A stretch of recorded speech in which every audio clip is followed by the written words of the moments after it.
Hello. Diana, can you hear me? Yeah, I can hear you. So you should be able to see me now. Yeah. I look like Brad Pitt, right? Yeah, exactly. Yeah. People often make that mistake. Yeah. So you have to hover your mouse over your Zoom screen, and at the bottom left, you'll see it says Start Video. Oh, okay. There. There you are. So I know Diana. I know which one is which. I'm Cameron. Cameron, right. Do you go by Cameron or Cam? Either or. Usually Cameron. All right, Cameron. Okay, thank you. How are you, Diana? I'm good. How are you doing today? I'm excellent. I was really looking forward to this, actually. So we're just going to talk a little bit in sort of general terms, if that's okay. Mm-hmm. You said you guys are kind of stuck in the mud, and you're suffering a little bit from paralysis by analysis, I guess. A little bit, yeah. Yeah, I get that. So, what are the roadblocks? Well, money is probably a big one. What's that? Money. That's probably a big one. Yeah, that's never a roadblock. No? Okay. Nope. Well, and finding good deals here. So I'm being a little bit facetious, but so money is a roadblock and finding good deals, all right? Mm-hmm. What else? Market stability is a big one here. We're in a small town and we're tied to the oil patch, and there's lots of uncertainty there. Margins are minimal here. Real estate's still very high, so we're having a hard time finding those great deals. You know, we've got connections to a good realtor, and but even she's having a hard time finding us those deals. Yeah, I got a call this week from the Globe and Mail asking me how come the real estate market in Ottawa is so strong. Like Vancouver's down, as you guys know. Yeah. Toronto's way down. Toronto's down by about 20% in sales and almost 15% in price. So Toronto's down. Of course, Calgary was down for a while. Edmonton was down for a while. But Ottawa keeps trucking, and they asked me why, and I thought about it. And let's see if I still can find my notes here. Well, I had a bunch of notes for you, and then I closed them all. You ever do that? Never, no. Oh, I found it here. Just a second. Just a couple other things I wanted to show you. So I've got, that's it. And okay, yeah. So I did find my note. So we have the same kind of problem here, I think, Cameron, that you have there, in the sense that there isn't a lot of good, there aren't a lot of good deals that you can sort of find in Ottawa, because we have six major engines of growth in Ottawa. So we have government, healthcare, education, technology, real estate, and tourism. Those are the six big guys, big engines in Ottawa. There are others, but those are the six big ones, and they're all firing. Like, one of the reasons why the Ottawa economy probably has more stability than your economy is that it has six major engines of growth, not one. Right. Yeah. And so obviously when oil and gas goes in the toilet, it really affects your local economy and whatever. But we have the opposite problem. The city of Ottawa froze our urban boundary, so they're not allowing any more expansion of the urban area. So land prices have gone way up, and there's a lack of supply. So I don't have to tell you, Cameron, you would know this. What happens when you constrict the supply of new builds? Yeah, well, then your price goes through the roof, right? Yeah. So what we had here in Ottawa was the urban boundary freeze, a lack of listings, a lack of new supply, a lack of new builds, combined with, amazing six engines of growth.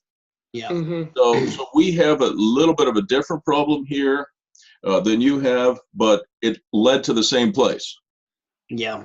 Okay, so we're going to talk about that. So those are the roadblocks, and we'll talk about money too, Diana, before we finish, all right?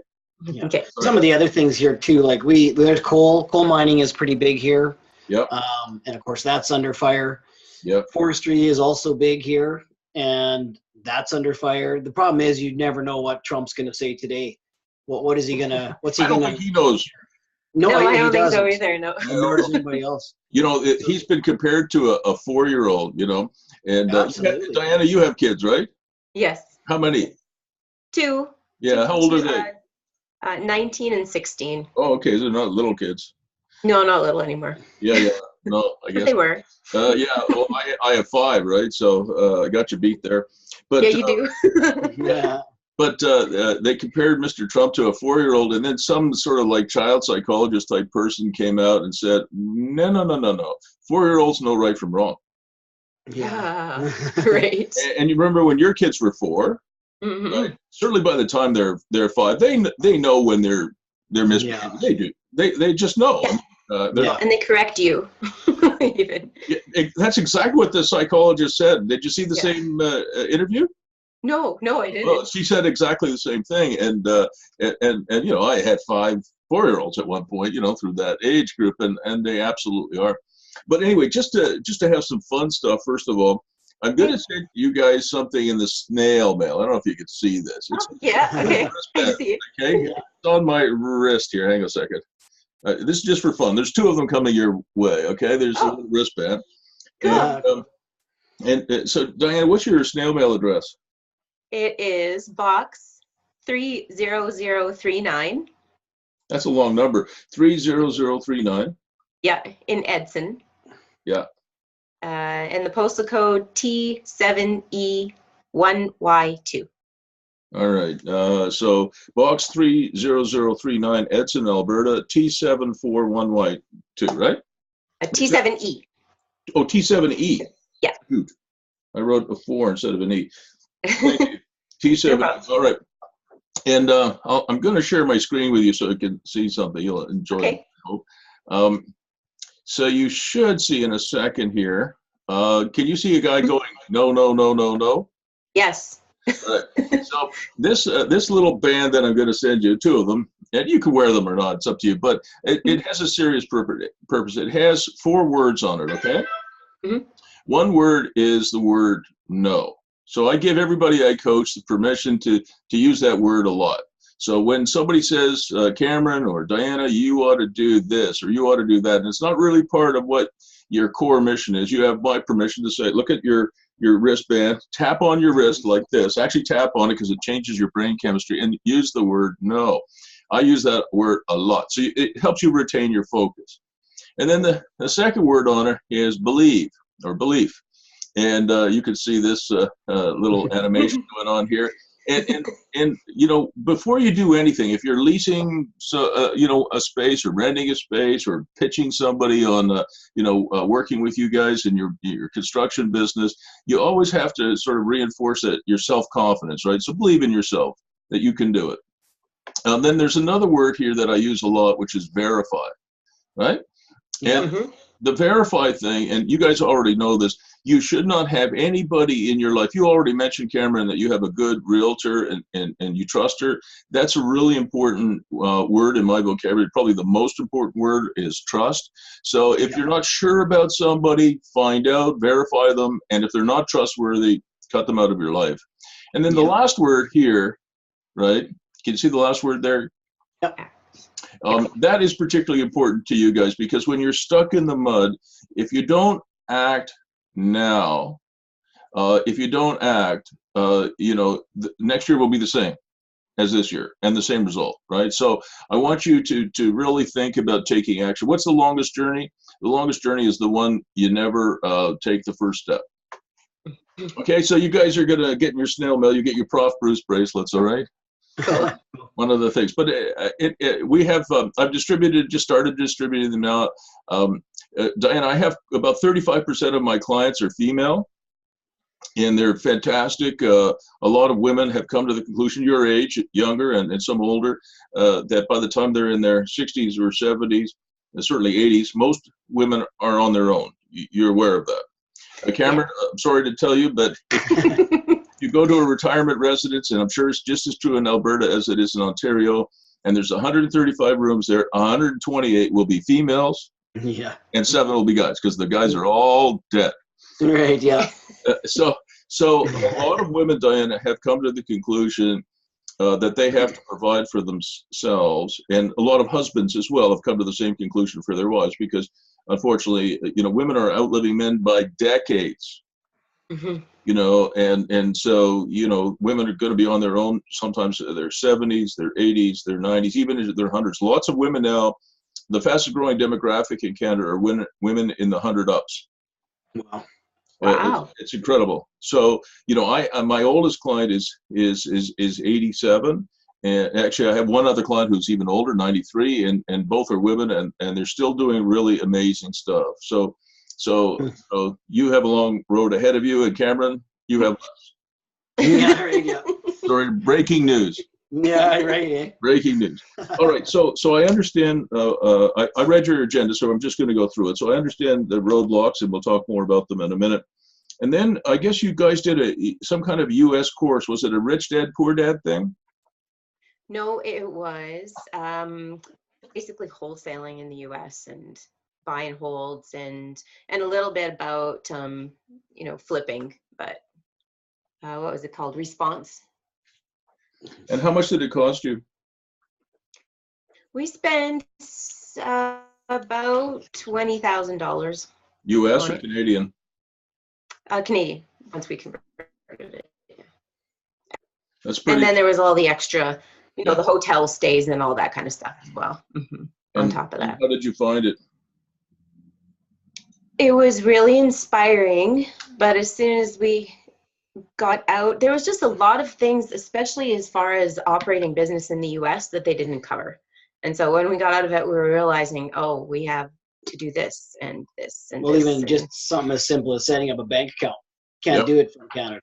No. Yeah, we've run into roadblocks. Just those there. kind of simple things. And then, yeah, we found that their helplines haven't been all that helpful.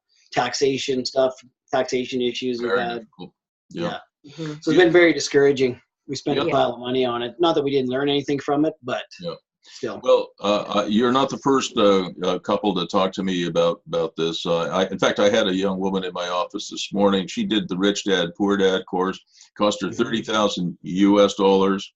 And at the end of that course, they basically said to her that the message is, go out and find somebody who will sell you a 100-unit apartment building that makes $100 a door, free cash flow. It's got to have great tenants, no deferred maintenance.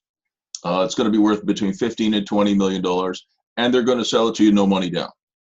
Right. Yeah. Right. Yeah. So she came to see me. Her name is Kara. She's a really smart person, and she said, I spent $30,000 US, and that was 2 years ago, and I haven't been able to do anything with it. And she's been studying with me and getting some coaching for me. This is my ad for my coaching, Cameron. But she is actually buying a commercial building here in Ottawa with a pub in it and a few other commercial tenancies. And she bought the building for $2.1 million. She has a $645,000 investor who's injecting the money into the transaction, and she ends up with 50% of the business and the investor 50%. Her contribution to the deal was $10,000. Wow. But but she knows what she's doing. She has a good coach. She understands how to improve the cap rate on the building. Cameron, you know what a cap rate is, right? Yeah. Yeah. So we think, I came from that meeting just to do this Zoom call with you guys. We think that in the next 3 to 5 years, that $2.1 million building, which is right downtown, will be worth between $3 and $3.5 million. And how does it go up that much in value in 3 years or 4 years? It's basically in commercial real estate and to a lesser extent, residential real estate, investment real estate, it's all triggered by income. Right, Cameron? You understand that? Right, yeah. So let's say you and Diana, Cameron, bought a building and say it had a couple of apartments in it and a little convenience store on the ground floor or something like that, a little building like that. and it produced a net operating income of, say, $35,000 when you bought it, okay? Yeah. And Diana, do you have a calculator there? Yep. All right. So we're going to make you do all the hard work while Cameron and I Okay. watch. All right. So let's say you bought this building, and the existing leases were not very well written, but anyway, whatever. After paying all of your costs except for, of course, your mortgage, but after paying your property taxes and insurance and any other costs that go to the landlord, you're left with $35,000. And let's say you bought that building with a 5% cap rate. So Diana, divide 35,000 by 0.05. 700,000. Right. Is that right? So, Yeah. yeah, that's right. So Cameron, you would have bought this little building for $700,000, and it would produce $35,000 a year in net operating income, 5% cap rate. Right. So Okay. let's pretend for a moment that you and Diana are rich dudes, and you have $700,000 sitting in your bank account today. Okay, or maybe it's in the top left-hand drawer of your desk there. Yeah. Yeah, to see if it's in there, or maybe it's in the back of your couch. So you took the $700,000 and you bought this building for cash. All right, you didn't need a mortgage. Yeah. You put $700,000 there. It means that you would get a 5% return, right? You'd get $35,000, right? You understand that? Yeah. Yeah. After paying your property taxes, etc. But you didn't need a mortgage, so that's good because you're rich dudes. So you got 5% return on your money. If you take that same $700,000 and put it in your bank account, you might get 1 or 2% these days. Yeah, if you're lucky. So let's say you got 2%, which would be pretty good. I have a high interest account with the Bank of Nova Scotia. They give me 1.5%. So let's use 1.5. So if you take the same $700,000 and you put it in your bank, you'd get 1.5%. So that would be about $10,500 a year. So skill testing question for you, Camera. What's better, 35,000 or 10,500? I'll take the 35,000. Oh, give the man the bonus. Now we're in the bonus round. Okay, so that's good. Now, in addition to that, let's assume that the real estate goes up, say 3% a year. All right, so that you get some appreciation. So it means your building is worth today $700,000, and a year from now, hopefully, it's worth 3% more. So it's going up by about $21,000 a year. Who gets the benefit of that? We do. We do. You do. Now, it's not cash in your pocket. It's, my wife calls that IGA money. You know, money you can touch, feel, and spend. It's not that kind of money. Right. The $35,000 is money you can touch, feel, and spend, but the $21,000 is not. But you mean your equity is going up. Your equity, exactly. Your equity is going up. So let's say 5 years down the road, it's gone up an average of say $21,000. So it's gone from 700 to 800,000, right? Yep. If you wanted to, you could remortgage that building. You could put a $600,000 mortgage on that building if you wanted to, and take that money out tax free. Right. Right. And then you could go on a nice trip, and you could take $50,000 and blow it on a fantastic trip, and then the other $550,000 you could do some other investing, right? You could buy some more buildings. So that's the magic of real estate. It has three kinds of returns, right? It has the cash flow, it has real estate appreciation, and then you also have every month you make your mortgage payment, the principal is going down, your tenants are helping you do that, and again, you get the benefit of that, right? Yeah. So there are really three kinds of returns. So what we did with Cara was she bought this pub and quite a nice building downtown for $2.1 million. She and her husband Alex put in $10,000, and the investors put in $645,000. But she ended up with 50%. Now, how did that happen? Okay, it wasn't like. Do you remember the movie Dumb and Dumber? Yeah. And you remember the briefcase was full of IOUs at the end? Yeah. It started with cash and then it ended up with IOUs. So what we did was, I'll just walk you through it so you get a sense of the kind of deals that are out there that you could do. I'm not saying you should do them, but you could do them. So, if I get a chance to coach you, we'll certainly talk about those things. But if not, we'll just talk about them here today. So, so it's $2.1 million, purchase price. She got a $1.4 million first mortgage from Laurentian Bank. Then she got a $400,000 seller take-back mortgage from the seller. Do you understand what a seller take-back mortgage is? Yeah, where the seller kind of offers to lend you the money until you pay them back. Right. Cameron, are you clear on that? Yeah. All right. So her first mortgage is with Laurentian Bank. Do you have Laurentian Bank out there in Alberta? No. I didn't think so. It's mainly, I think, a Quebec-based bank, but they're pretty active in Ontario too. So, 1.4 million from Laurentian, and then 400,000 second mortgage. You know what a second mortgage is, right, guys? Yeah. From the seller, and that was for 5 years. So Laurentian is for 5 years, and the seller take-back mortgages matches that term, 5 years, and so that's 1.8 million. And then she needed enough money to close, right? She needed $300,000 to close, and then she has some closing costs. In Ontario, we have something called the land transfer tax. Right. What do you have? What do you call it in Alberta? We don't have it. You guys are so lucky, man. I'm moving to Alberta next life. So, by the way, my dad, before he passed away, I asked him what dad would you do differently if you were young, he would have headed to Alberta, either Calgary or Edmonton. Really, Wow. He thought this is a long time ago, but he thought the Alberta had really great future, which it does, even if it's having some problems. Yeah. All right. So she needed about $350,000 to close, and then she needed some money for renovations. What I call animation. I use that term a lot, Diana. Yeah, I use it a lot now too. I'm so proud of you. That's great.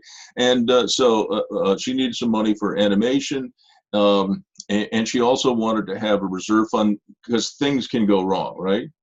Yeah. And so think about this, all right? She put in $10,000. She and Alex, her husband, put in $10,000, and the investors put in $645,000. How did she arrange to end up getting 50%? Why isn't she at 3 or 4% and they're at 97%? Okay, it's a scheme that I think, Diana, you've heard me say it in one of the courses I taught. How many courses have you done with me? 2 now? 2. Yeah. You probably have heard me talk about the Mad River structure. Okay, no, that I don't remember, but I haven't done all the investment. It's okay. It's just called Mad River, Cameron, because the very first transaction I used this structure on was for Ski Hill in Mad River, a little town in the United States. So the way it works is this: the investors loan as a third mortgage $635,000 and put $10,000 in as equity to match Alex and Kara. Okay. So think about it this way, okay? Say Cameron and Diana buy a little building with a few apartments in it and a little convenience store in the ground floor, and they pay $700,000 for it. They put a first mortgage in place of, say, $500,000. They get a second mortgage of $100,000 from the seller. They get investors to put in $90,000, and you guys put in 10, right? So that adds up to 700. But again, the problem is if you guys put in 10,000 and the investors put in 90,000, right? They're going to say, "Hey, we own 90% of that." Right. And as investors, if I were coaching you as young entrepreneurs, I wouldn't want you to end up with 10% of a building. That's not interesting to me. I want you to own at least 30%, preferably 50% of any building, if not more. So what we do is we have the investors loan the project 80,000 and put 10,000 in as equity to match yours. So the company, if you can see it, has shares that you own. You bought, say, 10,000 shares at $1 each, and they bought 10,000 shares at $1 each. As far as I can tell, that's 50-50. You with me on that? Right. Yeah. Now, but they have a third mortgage. And what we did with the third mortgage is the third mortgage has an interest rate of 8%. Mm-hmm. But that's capitalized. Do you understand what I mean when I say interest is capitalized? No. Not really, no. All right. It means that it accrues, it's not paid. Oh, okay. So it is only due on the 5th anniversary. So what Kara has now is she has a first mortgage with Laurentian, a second mortgage with the seller, a third mortgage with the investors that all mature on year 5. and she does not pay any interest on her third mortgage because she wouldn't have the cash flow to carry it. Right. All right. So now here's the good news. Over the next 5 years, she's going to animate this portfolio, this building. She's going to drive the value up. She's going to drive the mortgages down because she's using amortization to do that. Mm-hmm. And at year 5, she refinances, takes out the seller, and takes out the investors. Oh, yeah, right. Oh, You yeah. understand that? Yeah. So like your little imaginary building that you bought for $700,000 is now worth, after 5 years, we said it would go up to $800,000. The principal may have gone down. The building has gone up. We refinance it, and with that money, we take out the second mortgage and the third mortgage. You with me on that? Mm-hmm. Yeah. Yeah. And what I also put in there, to be fair to the investors, is I put in a foreclosure provision. So if you as young entrepreneurs or youngish entrepreneurs, or Kara as a young entrepreneur, she's in her 30s, if she mucks up, they can foreclose and they can own it. Do you understand that? So it's not a power of sale, it's a foreclosure. They'll actually end up owning it. And the investors don't want to own it. They say, look, we want you as entrepreneurs to run it. We only want to go to a shareholders meeting once a year and hear what a great job you're doing. But if you screw up, we're going to own it. Right. Understand. All right. So I don't know how many of these Mad River deals I've done over my career now, but it would be certainly north of 300 or 400 of them. It could be 500. It's in the hundreds anyway. And so it's a perfect marriage between investors who have money but no time, and entrepreneurs who have time but not as much money. Right. And Cameron, just think about it from the investor's point of view, okay? Think about it this way. 5 years from now, those investors who are backing Kara on the purchase of Irene's pub, those people, 5 years from now, once their money is repaid, will own half of a downtown Ottawa building, probably worth as much as $4.5 million for $10,000. Right. Are you following me, Cameron? Yeah, because they're going to get their $635,000 paid out after the 5 years. Right. So from their point of view, are there still 50% owners then at that time? Yes, that's right. Because of that $10,000 that they put in, they bought shares in the company. Right. Right. Right. So, from an investor's, we did that investment pitch this morning we met with the board of directors of this. It's an investment company called OIL, OIL. And you know what OIL stands for in Ottawa? It stands for the Ottawa Investment Limited. Oh yeah, okay, that makes sense. But the actual name of the company is OIL. So we met with a company. It's a bunch of investors, and they've been very successful, and they love this formula. I go to them quite a bit, and so what they're looking for is really good quality entrepreneurs, because they're really not buying a project, they're buying the entrepreneurs. Right.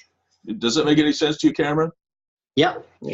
Because again, as investors, they don't want to hear from you. They don't want to run the business. They don't want to be on the board of directors. They just want to. And in fact, most of our investors, guys, are buying preferred shares, not common shares.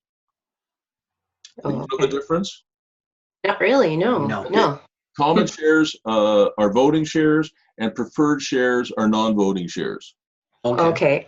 So most of the investors, want to buy preferred shares, okay? And the reason they buy preferred shares is they don't want to run the business. Right. They want you to run the business.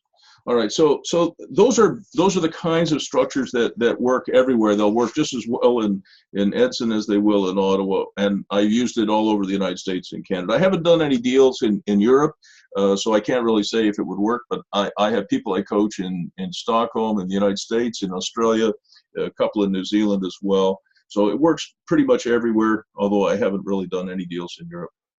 So it's funny you talk about buying a building, because we actually have an opportunity right now to buy into a 21-unit apartment. I'm going to talk about that. I've got that on my agenda. I put it on the agenda. Okay. I got a long agenda. Diana sent me the agenda.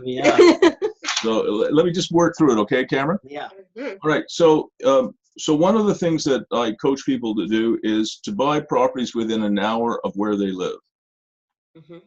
If you can't get there in an hour, don't buy it. I mean, it could be an hour and 15 minutes. I'm not going to go out of my mind if it's an hour and 20 minutes away. I own some properties in a small town not far from here, but it's about an hour and 20 minutes. But it has to be something you can get to fairly quickly. So when people are saying, hey, you know, I have people come to me, hey, I'm going to buy properties in Detroit, you know, and then I'm going to buy properties in Austin, then I'm going to be in Nashville, then I'm going to be somewhere in Florida. And I can tell you it doesn't work. Yeah. So you guys want to be in 1 or 2 locations, but that's it. Okay, 2 is the absolute maximum. And even very, very large companies have failed when they go beyond 2. I'm not kidding. The level of complexity just goes way up. So you might, at some point, guys, you might end up with buildings maybe close to where you live, and you might have a favorite market in the United States where you do some investing, but it would be 2 markets. Right.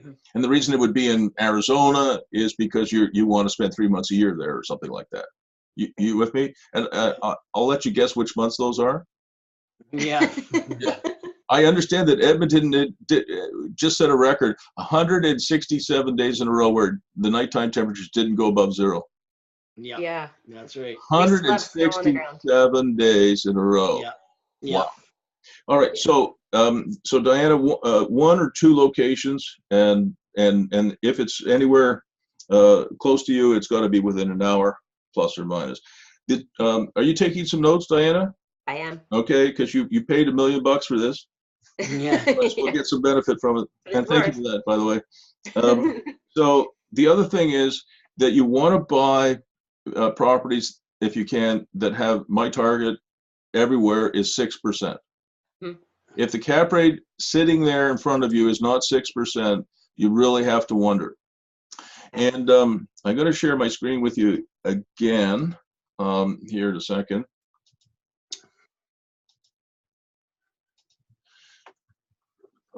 So I wrote this little piece. You should be able to see it. It's called Before or After. Yep. Can you sort of see it here? So I'll just work through it. So when you're analyzing this 21-unit apartment building, Cameron, I want you to remember this little piece, okay? So I'll just read you a little bit here. A client of mine does this spreadsheet before he firms up his offer. It shows a decent cap rate, which is good. But the question is, was that before or after he did any animations? Okay? So let's go back to my example of $700,000 for a nice little building with a convenience store on the ground floor and a few apartments above it. And if you, let's say you say, hey, Diana, we could buy this thing and we could animate the place. We could say, for example, add a tech package. Diana, you remember the tech package? Mm-hmm. Yeah, so does Cameron know what that is? Yep. Yeah. So you could add tech packages, or you could put some sheds in the back, or you know some storage, or you could do something that really animates the building and drives the cap rate up. The thing is, I want to buy properties that have a 6% cap rate sitting there, and so that all the work that you do to animate and renovate and bring it to another level, the value of that belongs to you, not to the owner. Right. Yeah. So say a seller is asking $500,000 for his property, and assuming that normal rents would produce $25,000 a year of net operating income. Therefore, the cap rate sitting there is 5%.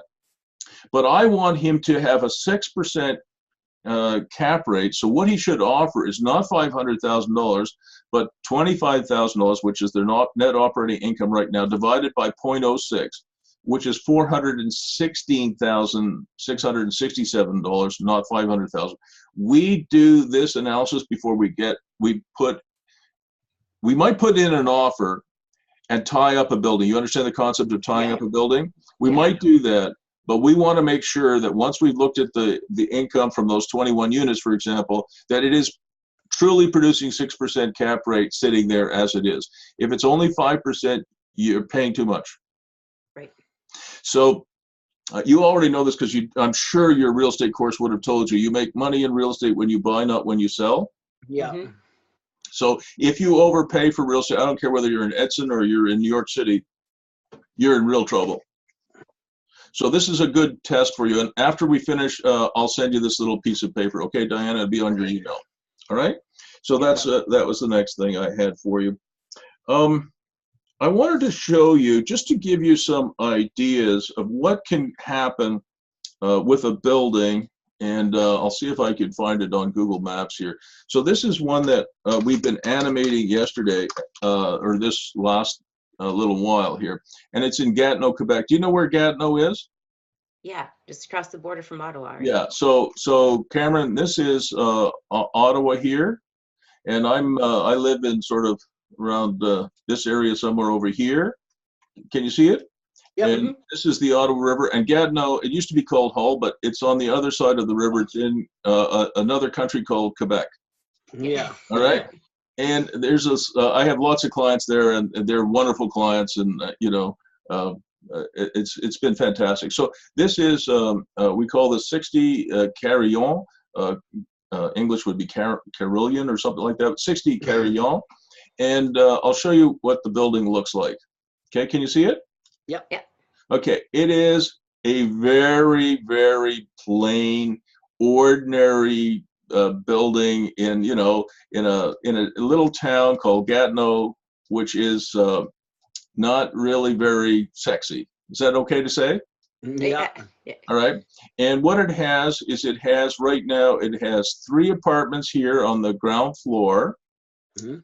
And over here it has a little office that's just literally a little cubby on its own, and it has one other space, which is a church. All right. So there's a little office in here. In behind is a church using the ground floor, and it has 3 apartments, and it's in a kind of a modest little part of Gatineau, Quebec. Okay. Mm-hmm.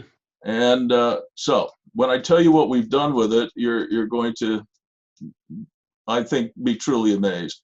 Okay. So I'm going to show you, I'm just fooling around here. Okay, so there's the building. All right, so I'll see if I can find, yeah, here's the spreadsheet. So you should be able to see it right now. Can you see my spreadsheet here? Yep.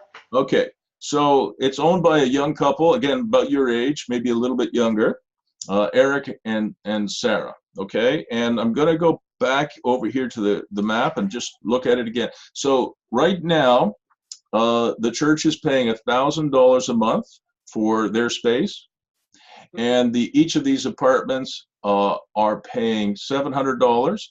So Diana, get your calculator out again. Mm-hmm. Are those residential apartments? Yes, they are. Okay. So Diana, you got your calculator? Yep. So he's got $1,000 from the church plus $2,100 from these 3 apartments up here. How much is that? 3,100. Yeah. And then he's got 2 apartments in the basement. You can't see the basement, but you can see can you see the window here, Cameron? Yeah. So there's a basement there. He's got 2 apartments in the basement that produce $400 a month each. So that's another $800. Mm-hmm. So how much is that in total rent? 4,900. Is that right? 3,900. I think it's 3,900. It's 39. Okay, what did I do wrong? Well, let's just make sure we get it right. No, I think she's right. No, it's 3,900. Yeah. 2,100 for the apartments, 1,000 for the church, and 800 for the basement. Yeah. So 3,900. Okay. So you got that? Yeah. So what we did was he is going to the church is going to find an alternative space, and he is going to turn the church's space into 3 micro suites. You know what micro suites are, Cameron? Yeah, they're just basically a bachelor pad or a studio suite. That's pretty much it. I'm going to see if I can just show you a few. I don't know if this will work. Nope. Give me a second here. I'll find some. I just want to make sure that we do a good job today.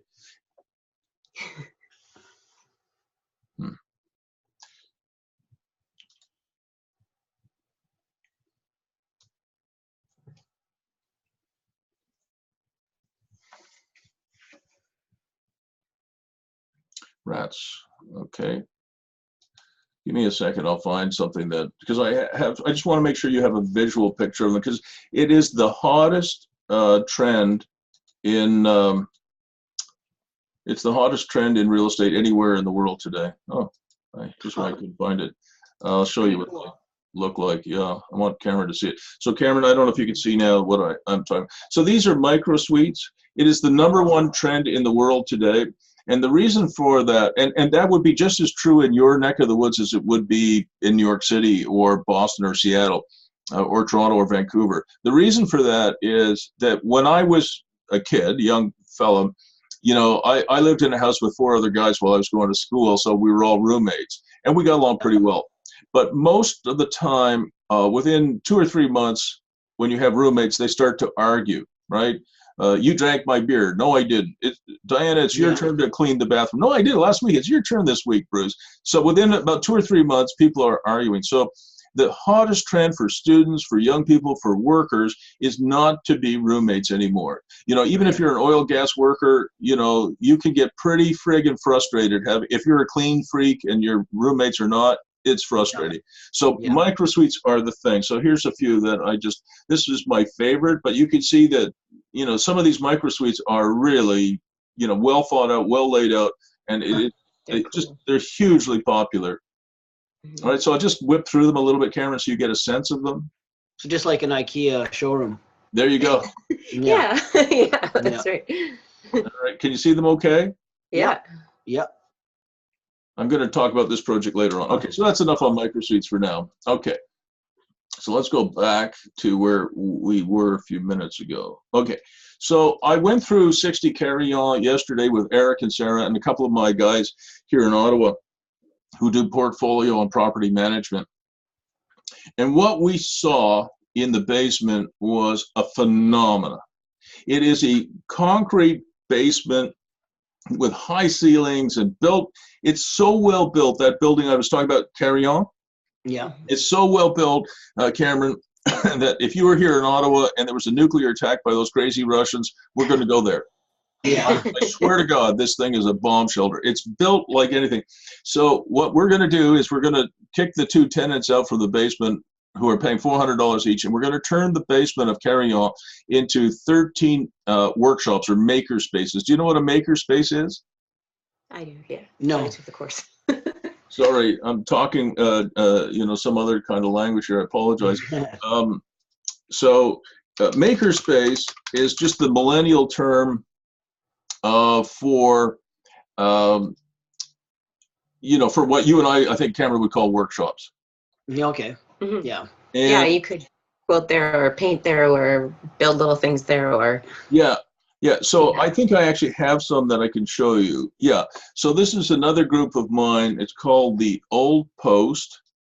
And they are building maker spaces, and it has been an unbelievable success in Ottawa. I don't know if it would work out there, but I suspect it would be, because today, Cameron, people are not relying any longer on jobs. Even government jobs you think are very secure.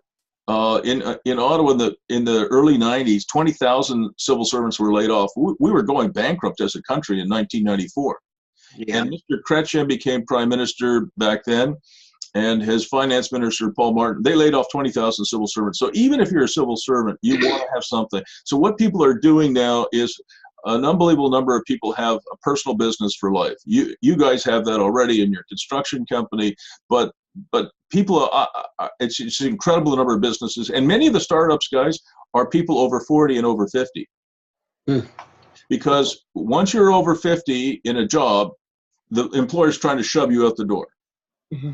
And if you're in tech, they're trying to shove you out the door. And if you're in oil and gas, you may not, if you're actually a working man, you may not want to be working on the rigs at 55 years of age. Yeah. Mm-hmm. That's a tough job. So these guys have done something called the Old Post, all right? And what they're doing, we don't need this. So what they do is they develop mixed-use properties where they have houses and they have workshops.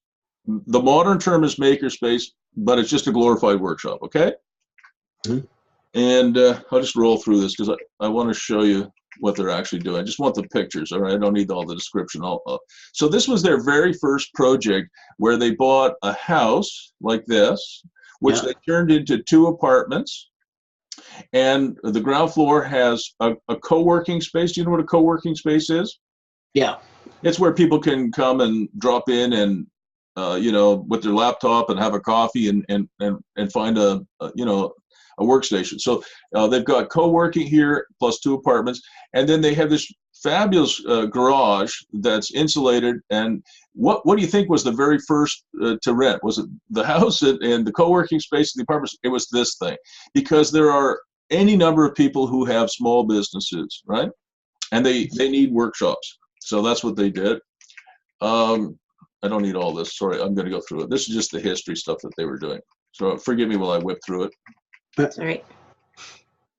All right, so how can they animate this property? So the other thing that they're doing is they're adding 3 additional Quonset huts. You guys know what Quonset huts are, Diana? Yep. So they're in addition to the workshop that you saw next to the house in the earlier picture I showed, they're going to add 3 Quonset huts and rent them out. Okay, so you'll see it here in this little animation. So there's the original house here, and there's the original workshop or garage, and they're going to add 3 more Quonset huts. They're in the process of building 1 now, and they've got 2 more on order. Hmm. And the rents that they're getting, they show on this property, these are the rents they're getting in total. So their gross revenues are estimated about $7,100 a month on this property. Okay, from the 2 apartments and the 4 sort of workshops. Okay, and this shows, I'm not going to go through the details here. It shows that they're going to end up with about a 7.9% cap rate, about a 22% internal rate of return. And the reason that they're moving in this direction is that 1.5 million Canadians are self-employed, many of them workers over age 45. And these people are starting businesses at an incredible rate, and they all need small spaces. We've been doing this for the last 2.5 years in Ottawa, and we've been filling these spaces up with very small spaces, 400 square feet. Some of them are 800, some of them are 300, in that range. We've been filling up tens of thousands of square feet of this kind of space. It's been a phenomenal success. Here's the very first project that we did. And I wanted to show you this one, guys, because Cameron, this is a substandard warehouse literally in the middle of nowhere. And I have clients, I don't want to say I bullied them into it, but I kind of begged them to buy it. And, you know, I said, you know, you should buy it. And they said, what? It's a 20,000 square foot industrial space that's completely empty, and it has 2 Quonset huts. Can you see the huts back here? Yeah. And it has, can you see the farmhouse over here? Yeah. Mm-hmm. And everything was empty. And it was owned by a large industrial company called Modern Niagara. They do HVAC. Oh, yeah. Yeah, you know HVAC, right, Diana? Yeah. Yeah. And they had it for sale for $950,000, and my clients bought it for $550,000. Wow. Wow. But with a plan. And the plan wasn't to try and find somebody who wanted warehouse space in the middle of nowhere with 10-foot, 2-inch ceilings. Right? I don't have to tell you guys this. If you're going to have an industrial space, you'd rather have 18 or 20 feet than 10 feet too. Yeah. Mm-hmm. So, but the plan was to do it in this micro space. So we rented each of the Quonset huts to, one went to Denchem, which is, they do road salt. Another went to Instant Lawns, which does just what it sounds like, instant lawns. Let's see. No, I don't need any of that. So these are, you know, this is kind of typical maker space, right? So this one would probably be about 600 square feet. This is a typical co-working space. There's another co-working space. Here's another maker space, but this is communal. So you guys get a sense of what I'm talking about. The other thing that we did with this particular property is we added, and Diana, you'll know this, we added some experiential stuff. We added, I know it sounds kind of funny, Cameron, but to this project we added games. We added fun stuff to do. Because people today, even oil and gas workers, like to have fun. Yeah. And so we added, you know, crazy things like fire pit. We did a backyard bowling alley. That's cool. I mean, Yeah. it didn't cost us much. We added, I don't know if you know the NFL game, it's called Cornhole. Mm-hmm. It's just a Yeah, bean. I think we yeah. just call it You see beanbag. it there? Yeah, it's just a beanbag toss, but there's an actual name for it. It's called Cornhole. We did another one with mini golf. Mm-hmm. I mean, we did really crazy stuff. Of course, you got to, because these are industrial, you got to have maybe a few beers, right? Yeah. We did outdoor ping pong. That's a cool thing. We did that. Yeah. And we have one place where we put pickleball courts in. Do you know what pickleball is? Yeah. Yeah, it's gaining popularity here. Oh my God! Well, I'll tell you what. Next time I see you, Diana, I'll play you pickleball. I'll beat the heck out of you. You probably will. Now, I can't play tennis with you because I'm old and I can't run very fast. But pickleball, it's got that wiffle ball. Yeah. You know what I mean? So no matter how hard camera hits it, when it comes off its racket, it goes. Yeah. I can run it down. I can run it down. So we put a pickleball court in. We did one with a beach volleyball. Got to have badminton. Lots of these fire pits, right? We did another one. This is an outdoor television, right? It can rain on it. You don't leave it out there in the wintertime, I have to say, but in the summers, no problem. You can leave it out all the time. So I know it sounds kind of crazy, Cameron. Diana's heard me talk about this a lot, but what we're trying to do with real estate is we're trying to give people obviously good quality space that they can rent, whether it's an apartment or it's a micro suite or it's a micro workshop or whatever it is. But we also want to give them a great experience. As you know, in your own mind, when you guys go on a trip, probably, you want to go lie on a beach for a couple of days, but then you want to go on some kind of an excursion, right? Yeah, that's right. You want to have an experience. So why can't we bring that same thinking to real estate? And every time we've done this, we have made really serious money. So I'm going to show you why. You may not believe me, but I hope you will. So here's 60 carry-on. We are going to put in 13 workshops in the basement of this place, 13, with 13 tech packages. We're going to put 3 micro suites in where the church is now, because they're moving, and with a tech package. We're going to completely revamp their units, and we're going to change the revenues from the earlier number that you calculated for me, Diana, which was? 3,900. 3,900, yeah. They're going to end up with $16,600 a month in revenues. And the cap rate goes from whatever it is, 4 or 5 or 6% to 15.9%. This is a life-changing thing for this young couple. And I want to make sure you understand why. Because this is really important. If I don't understand anything else about what I'm teaching you, this is the crucial thing here, okay? So let's say, Cameron, Sarah, next year at this time, Sarah and Eric are going to get this thing reappraised. Do you understand what I mean by reappraised? Yeah. And they bought this building for $450,000. Oh, sorry. $484,000. You see that? Yeah. On my screen. And then they've got some renovations here for the lower level, for the micro suite. They have to put a new roof in. They have to pretty up the lobby. So they're going to end up with about $765,000 of actual out-of-pocket costs. Okay? Yeah. But what we're saying is that the net operating income here, which is producing a 15.9% cap rate, if they were to sell it, they would sell it at a 6% cap rate, which means you take the net operating income, which is this number, you divide it by 6. Look at what the fair market value looks like here. Yeah. Okay? Yeah. Wow. So this time next year, we're going to get it reappraised. We're going to put an 80% loan-to-value mortgage against it. We're going to get $1.6 million for these. They're just kids. I mean, they're beautiful kids. They're kids who have kids, by the way. But they're fabulous people. And look, they bought it for $764. We think we'll drive the value up within a year. This is kind of luck too. There's some luck involved here, right? Yeah. But because they didn't have any idea what to do with it. They just bought it, and then they called me, which is good, right? And so think about this. They have an existing mortgage on it of about $400,000, or maybe not quite that much.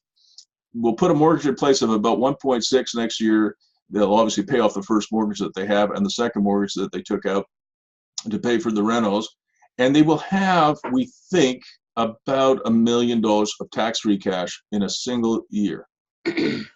So when I looked at your personal balance sheet, you guys, and I know, you know, you might be a little discouraged because how old are you, Cameron, if you don't mind me asking? 48, just about 49. Yeah, so you're 48 years of age. So, you know, what you can see your personal balance sheet here. So I think you should set a goal of changing this number from 307 to, you know, 1.5 million. You know, by the time Cameron is 54. That would be a goal. It's a 6-year goal. And I suspect you could go blow by that. Again, I don't want to oversell my coaching, but you know, I've coached now 340 people, and I've had 3 failures, so about 1% have failed. No, it is true. I mean, you know, it's not for everybody. And you know, I had a couple of young guys I was coaching, or they wanted me to coach them. They're builders, Cameron. And they came to see me, and they wanted to build. You know how you buy a lot somewhere with a single family home on it. You knock the home down, you put up a double. Yeah. They probably do that in your neck of the woods too, right? Yep. Oh yeah. And that market has stalled out in Ottawa. Oh, okay. You know, they were not, you know, buying these old bungalows for $450,000, knocking them down, and putting up, you know, 1,450 square foot doubles with no storage and not really that great, you know, in terms of finishes, and kind of pokey and small, and selling them, trying to sell them for $1 million. We have 32 of those units sitting on the market right now in Ottawa, unsold for over 300 days. Wow. So if you're a builder and you have some of your product selling for $1 million or $1.1 million, and it's been 300 days on the market, you want to throw yourself off a bridge. Yeah. So these 2 young fellows came to see me, and they wanted to get in on that action. And I said to them, this is a really bad model. It worked for a small window, and then people realized that they were way overpaying for crappy buildings, and it stalled out. And they said, yeah, but we've got $1 million of investment money, and we want to do it anyway. And I said, well, I'm not going to coach you to failure. Why would I do that? That would be terrible for my reputation, and you're going to hate me. So, you know, I said, there's a much better model. And they said, what is it? So do you know what back-to-backs are, Cameron? No. I mean, I'm assuming there are houses back to back. Yeah, so I have another young fellow I coach. I better get a piece of paper. Hang on.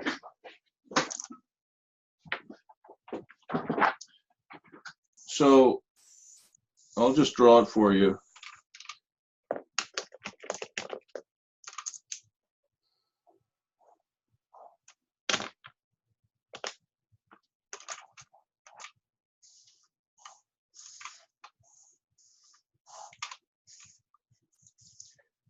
So what he does, I don't know if you can really be able to see this. Yeah. So you can see the light blue is the bungalow. Can you sort of see the this little thing here? Okay. Yeah. So you buy this lot. Can you see that, Diana? Yeah. You knock it down, and instead of doing 1 set of doubles, you're doing 2, but they're back to back. Oh, Okay. okay, right. Yeah. Does it make any sense to you? Yeah, So you're building a 4-plex. obviously the yield is 4 instead of 2. All right. Mhm. Now I'll show you how it works. And these are freehold, okay? You understand freehold, Diana, as opposed to condo? Oh, yeah. They don't have to pay condo fees, Yeah. right? They just own So them this is outright. how it, Perfect. this is how it works, okay? So that land gets subdivided into 4 properties. Exactly, and I'll show you how it works, okay?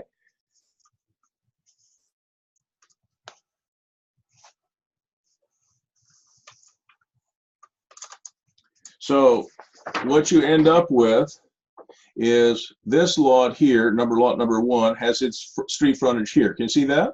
Yeah. And then this lot here is another little freehold lot. It has its road frontage here. And then this lot goes like that. Making any Okay. sense? And it has its street frontage here.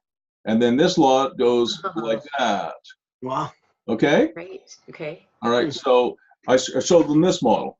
I said, Salem McDonald from Sage Developments is So he sells each of these for $750,000 instead of $1 million, because he buys the land and he gets 4 units instead of 2.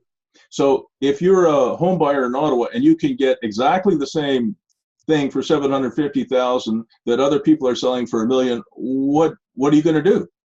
Yeah. Well, yeah, that's for sure. I mean, that's a lot of money, right?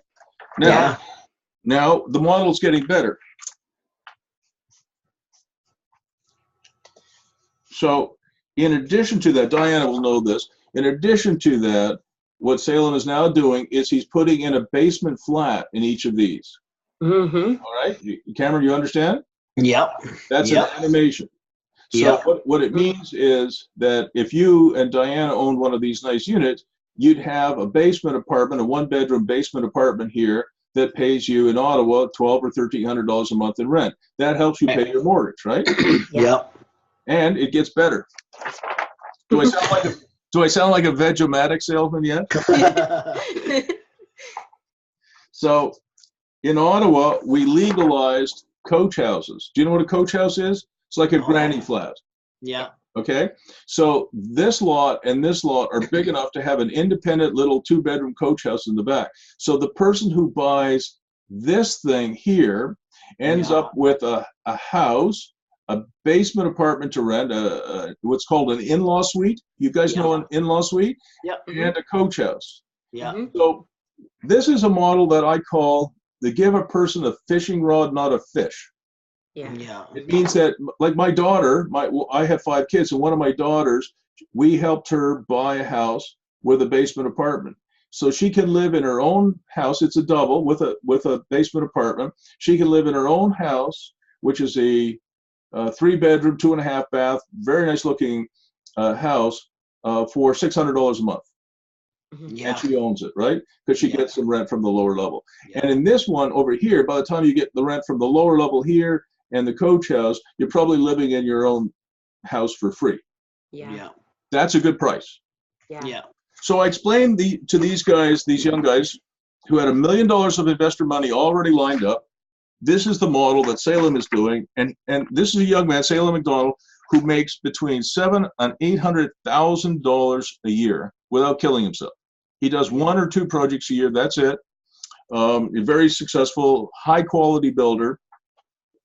And, he's making hundreds of thousands of dollars. I mean, and he's 35. And these guys rejected that. They said, no, we want to go with something simpler. I said, you want to go with something simple that will fail instead of something that's a little bit more complicated that will succeed. Can you explain the logic to me? So I fired them even before they hired me as their coach. Yeah. Yeah. So I don't want to coach people to failure, right? So I have had a few failures, and that was one of them, all right? So is that a normal sized lot, or is that a little larger sized lot that you're subdividing like that? So it has to be a minimum of 20 meters. Okay, 20 meters wide, yeah. Yeah, so about 66 feet, or 68, I think is the, so in Ottawa, they call this an R4 zone. Right. R4, so it allows 4 units, and the lot size is, we've done them on smaller lots than that. We've done them on some lots that were 58 and 59, but that had to go to the Committee of Adjustment. Do you have a Committee of Adjustment out there? No, I don't think so. No, it would just go to the Development Authority here in town. Yeah, but so we had to go to the Development Authority, called the Committee of Adjustment, sometimes called the Land Division Committee, Right. Oh, okay. and we had to get a minor variance. Yeah. So Salem has done a few on lots that are 50, but if you had a lot that's 35 feet wide, no, it's not going to work. No. Not going to work. So if you can find 20 meters and what in Ontario would be called an R4, you can build these. Yeah. All right, so let's keep going. I want to make sure I get through your agenda as best I can, all right? Yeah. So you guys are experts now in animation. Really, you are. You think about some of the stuff that I've talked about today, where you can go from a 6% cap rate to a 15 or 16% cap rate. That's a life-changing thing. Mm-hmm. Young Sarah and Eric will their personal balance sheet will blow up in the next year, and that's what I want you guys to do. Mm-hmm. Okay. Me too. Me too. Yeah. So one of the things I wanted to ask you a question, Cameron. What is your actual personal business now? What is I know you're a builder. Yeah, we do a lot of renovations, commercial, residential, garages, shops. I do have a house to build this year, but I haven't been building houses for a while. I built, when we first started, we built a bunch of spec houses, and we actually ended up having to sell the house we were in and move into the last spec house. I've done that a couple times too. Yeah, and it worked out okay anyways, but yeah, we're doing a lot of renovations and that kind of thing. Yeah. So I wanted to show you another model, okay? Because I assume that was the case, okay? But I've been doing this full time for 12 years now, so. Yeah, no, I think you can make a ton of money, but we just need to make sure you got your business model right, if you know what I'm talking about. Yeah. If we tweak it a little bit, I think you're going to go, you know what Paul McCartney used to ask John Lennon? Do you know who those guys are? They're the Beatles? Yes, yeah, we love I Beatles. remember them, but you know, you guys are young. So, Paul McCartney used to say to John, this is when the early days of the Beatles, when they weren't sure if they were going to be successful. So John, where are we going? And he would always answer, to the top. Yeah. So that's where you're going. When you get my little bracelets, anytime that you're lacking confidence, you look at the word believe, tap on it twice. That's where you guys are going. I mean it. You have skills, Cameron, that are very valuable in this industry. So let me show you.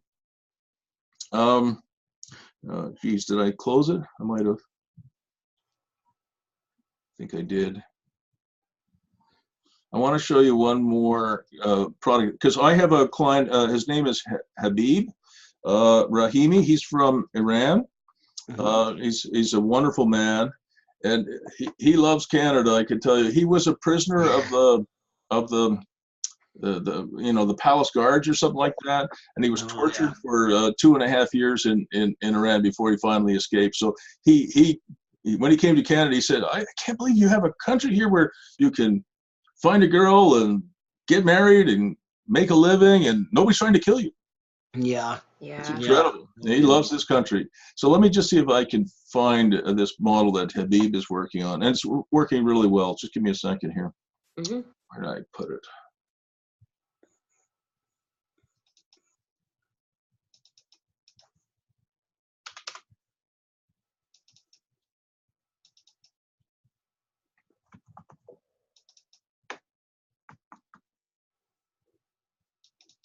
Yeah, I think this is it. So I'm going to have to stop sharing my screen for a minute and share I've got 2 screens here, so I got to share another one now.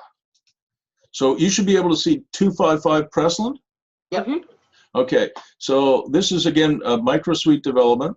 So this is a little tiny lot. Look at this, Cameron. It's 50 feet by 100 feet.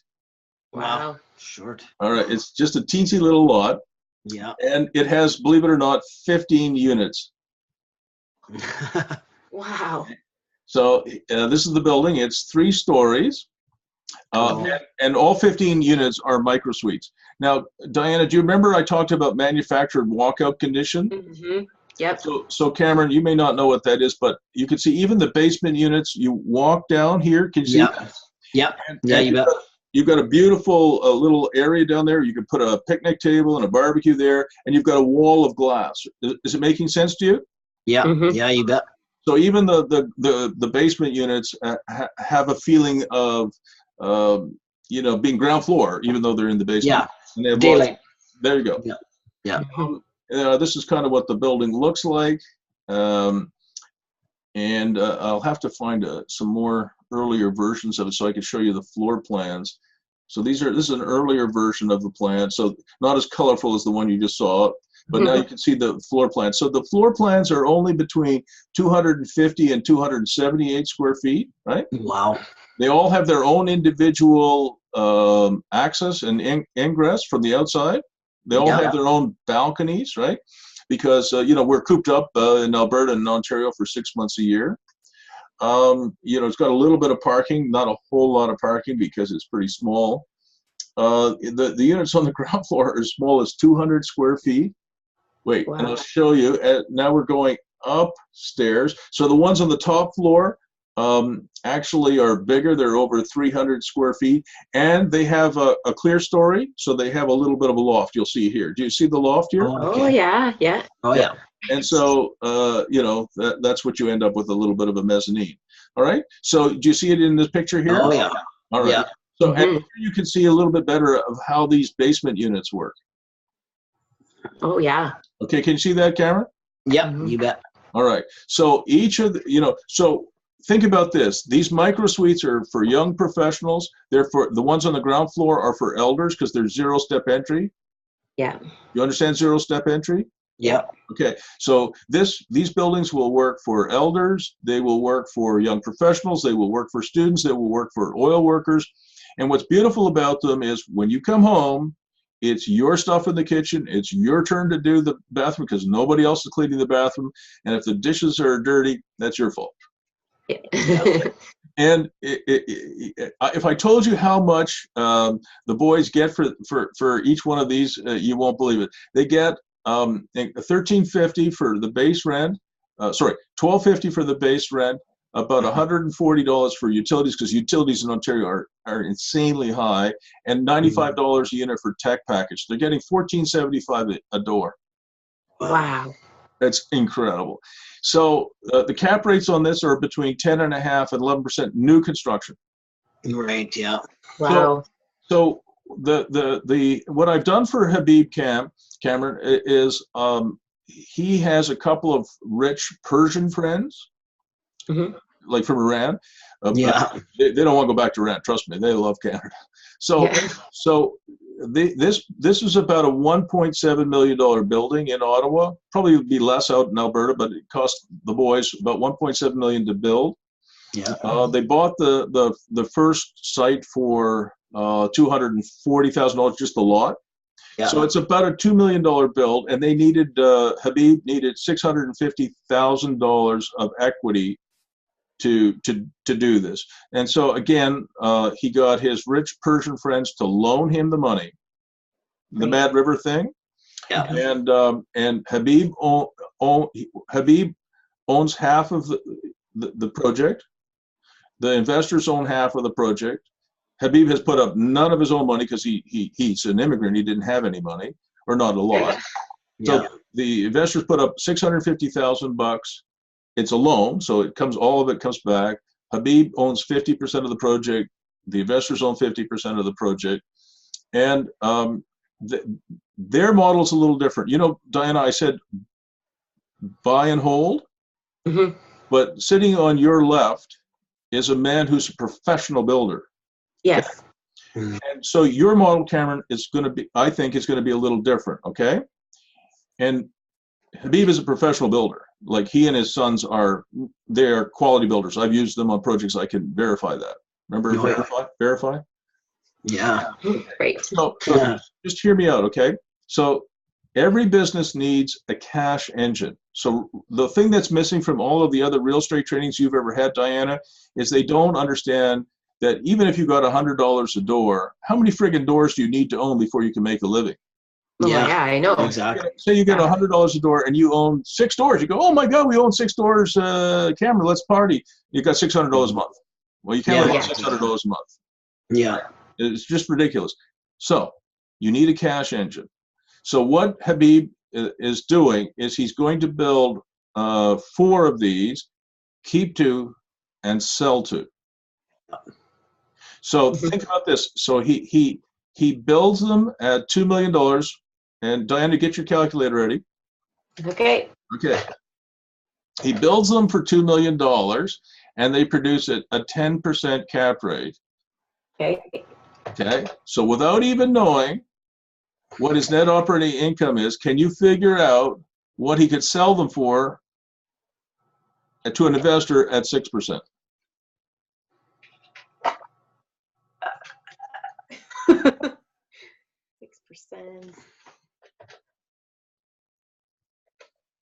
It's a little bit more complicated than you might think, but we're going to test her. Okay, Cameron?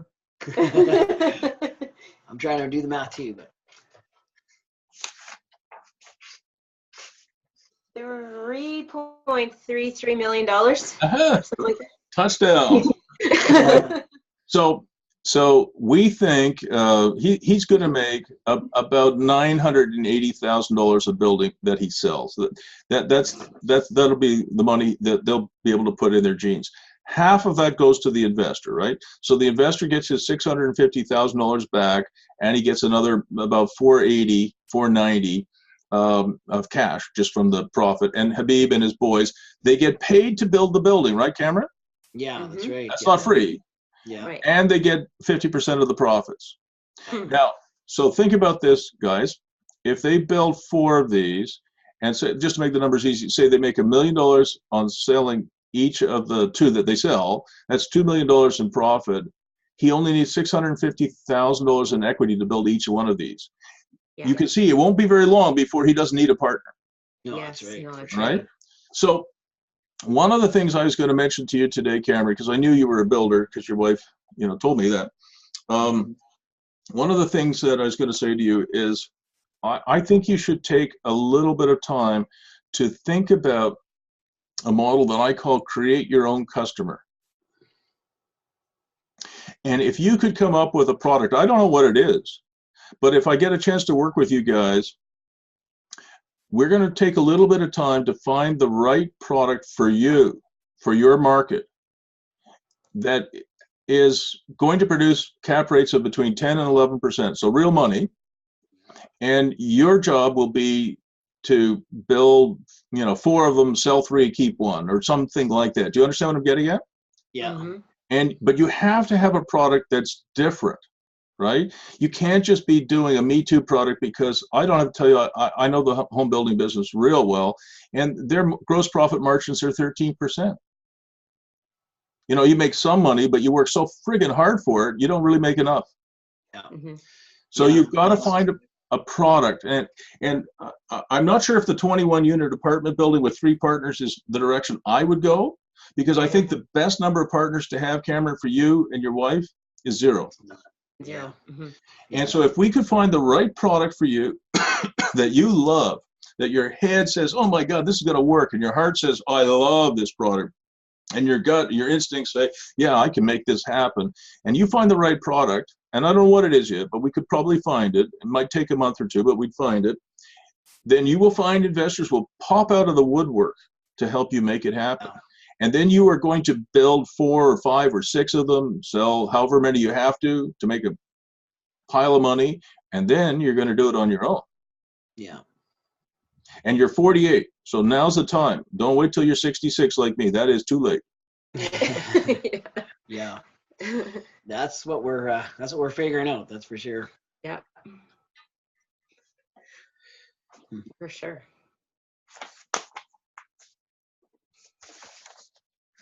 Well, we did most of your agenda. Yeah. Not all of it, not all of it, but most of it. No, but that got us. I didn't expect us to get through all of it. I just want to make sure we didn't run out of material. I get that.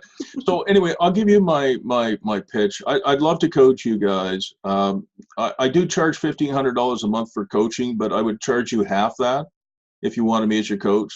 It'd be $750 a month, plus I have to charge HST. You don't have that in Quebec and Alberta, but we do. So if you wanted me to coach you, I'll coach you for $750 a month, plus 13% for HST. And I'll put in the contract that if you're not happy or I'm not happy, you can fire me as your coach, or I can fire you, I guess, as a client with 30 days notice. So if you're not getting value for money, you're out your $750. But I think we could find a fantastic model for you guys. You have the right skills, you're the right age. Again, I don't want to oversell it, Cameron, but the life coaching I've done for people with your skill set has been life-changing. I had a builder by the name of Roy Mills and his wife, Tammy Rutley Mills. They were laid off from a modular home builder on the same day. The day that Roy turned 60 and Tammy turned 50, they both were called into the boss's office, and they were shoved out the door with 8 months severance, right? They had worked there all their lives, and they came to me, and they were just, they were white-faced. And so we came up with a model for Tammy and Roy, and they're making about $300,000 a year between the 2 of them, working in their own business, and they're doing a model which is building homes south of Ottawa that have basement flats in them, selling them, and keeping some of them. And it's been a fantastic model. They're making over $300,000, and this year probably they make closer to $400,000 a year, which is a good number for them given the fact that Roy's over 60 now. So I'm sure we could do the same for you. It might not be the same model, but it'd be something fun, I think, and profitable. Yeah. Mm-hmm. All right, so that was my pitch. Anything, other questions? And if I do coach you, Diana, we will talk about your own property and how to maybe animate that. Yeah. But I think we would leave that for maybe a coaching session down the road. Yeah. Yeah. Yeah. Oh yeah. Cameron, have you got any other questions for me? Probably thousands, but not off the top of my head. Have you checked your no, credit? this is good. It's a lot of food for thought. Have you checked your credit scores? Yeah, I checked mine yesterday. How is it? I was 752. That's good. What about yours, Diana? I am not sure what mine is exactly. The last time I checked, it was over 750, 775, something like that. That's great. Yeah. Are you doing it through Credit Karma? No, Cam's actually signed up to. Yeah, I get a credit alert every month. Perfect. Mine's being monitored every month. So. But Diana, you can go on creditkarma.ca. Okay. It's free. It's very reputable. It won't cost you any points. And in 5 or 6 minutes, as long as you know what your social insurance number is, they'll give you your credit score. You should check it at least a couple of times a year, just in case, right? But those are good credit scores. So I think we could probably do something really great together. And can you think about it and let me know if I can help any further? Mm-hmm. Yeah. You bet. All right. I have really enjoyed it. I hope you guys did too. Oh yeah. Yeah. Definitely. Sure. And there's a couple things coming your way, Diana. So watch your email, okay? Okay. I will. See you, Cameron. Bye, Diana. All right. Great. Thanks Good a lot, talking to you, Bruce. Take care. Talk to you soon. You too.